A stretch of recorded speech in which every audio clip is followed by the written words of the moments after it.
Bismillahirrahmanirrahim. Assalamualaikum warahmatullahi wabarakatuh.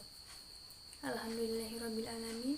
Wassalatu wassalamu ala asrafil anbiya'i wal mursalin wa ala alihi wa sahbihi ajma'in, amma ba'd. Saya Khairunisa Nur Rahimah dari kelas 1A S1 Ilmu Keperawatan. Kali ini saya akan sedikit menerangkan mengenai syirik zaman modern. Yang pertama ada pengertian. Dalam Quran Surah An-Nisa ayat 48 disebutkan, sesungguhnya Allah tidak akan mengampuni dosa syirik, dan Dia mengampuni segala dosa yang selain dari syirik itu, bagi siapa yang dikehendakinya. Barang siapa yang mempersekutukan Allah, maka sungguh ia telah berbuat dosa yang besar.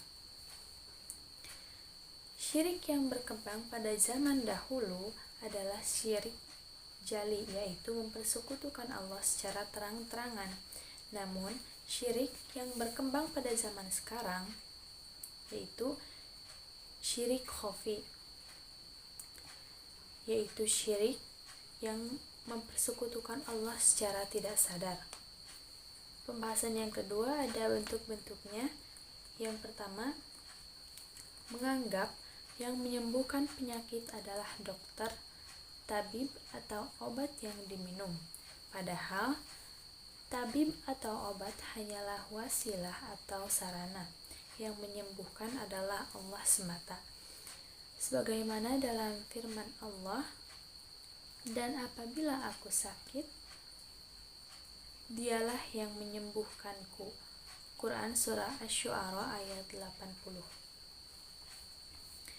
Yang kedua, menganggap tubuh tetap sehat dan bugar karena pola makan yang seimbang atau olahraga yang teratur. Sedangkan hakikatnya yang memberikan kesehatan adalah Allah. Yang ketiga, jabatan yang diperoleh karena kepintaran, kedekatan atau kepiawaiannya memanfaatkan bantuan orang lain. Jabatan diperoleh karena atas kehendak Allah. Yang keempat, panen melimpah karena keprofesionalannya mengolah tanah pertanian, padahal yang menumbuhkan tanaman adalah Allah. Yang kelima, anak-anaknya pintar karena gizi yang diberikan memenuhi standar gizi yang ditentukan. Allah Maha Kuasa mencerdaskan seseorang. Yang keenam, ia bisa sampai ke tujuannya tepat waktu karena kepintarannya menyetir kendaraan. Jika Allah tidak berkehendak, maka sepintar apapun kita menyetir, tidak akan sampai ke tempat tujuan.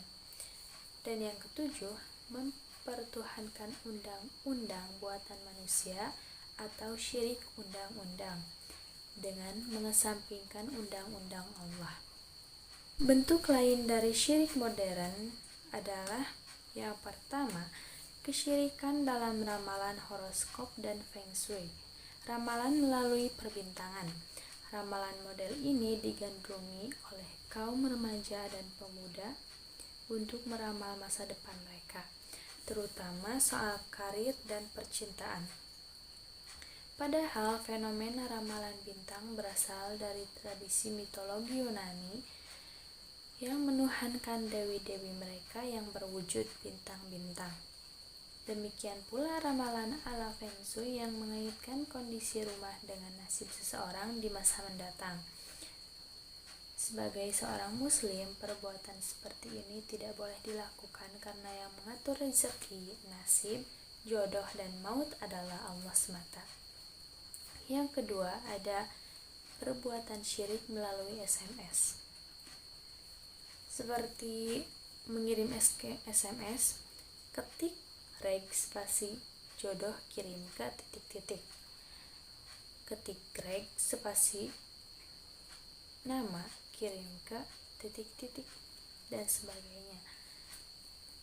Kemudian akan diberitahu tentang jodoh atau masa depannya. Itu termasuk syirik. Yang ketiga, penayangan film-film horor yang merusak keimanan. Fenomena kesyirikan di layar televisi yang menayangkan sejumlah acara film horor yang berbau mistis. Berbagai film horor itu kebanyakan mengisahkan tentang para hantu yang menakut-nakuti dan meneror manusia. Bahkan hantu-hantu itu sampai ingin membunuh. Ini merupakan perbodohan sekaligus menebar kesesatan ke tengah-tengah masyarakat. Padahal setiap orang mati tidak mungkin bangkit kembali. Mereka disibukkan dengan urusan besar mereka di alam kubur. Pembahasan yang ketiga ada cara menanggulanginya. Yang pertama, dengan memperdalam keimanan kita kepada Allah dan Rasul-Nya serta ajaran agama Allah, yaitu Islam.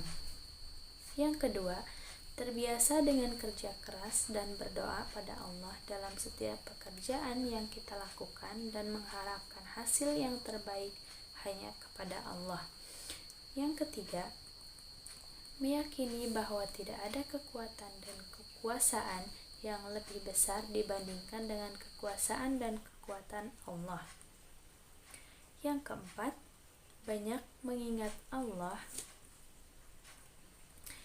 Dengan banyak mengingat Allah Subhanahu wa Ta'ala ataupun berzikir, berarti kita berusaha menjauhi atau menghindari perbuatan syirik. Dan yang kelima, ikhlas dalam melakukan amal kebaikan. Segala perbuatan ibadah yang disertai dengan riya termasuk syirik. Dan untuk pembahasan yang terakhir, ada bahaya syirik bagi kehidupan manusia. Yang pertama, menghancurkan seluruh amal. Yang kedua, jika meninggal dalam keadaan syirik, maka tidak akan diampuni oleh Allah Subhanahu wa Ta'ala. Yang ketiga, pelakunya diharamkan masuk surga. Yang keempat, kekal di dalam neraka. Yang kelima, perkara pertama yang diharamkan oleh Allah. Yang keenam, sulit menerima kebenaran. Yang ketujuh, munculnya perasaan bimbang dan ragu. Yang kedelapan, hanya akan memperoleh kesenangan sementara. Dan yang kesembilan, amalan dan harta yang akan dinafkahkan sia-sia. Sekian yang dapat saya sampaikan. Mohon maaf banyak kekurangan. Wassalamualaikum warahmatullahi wabarakatuh.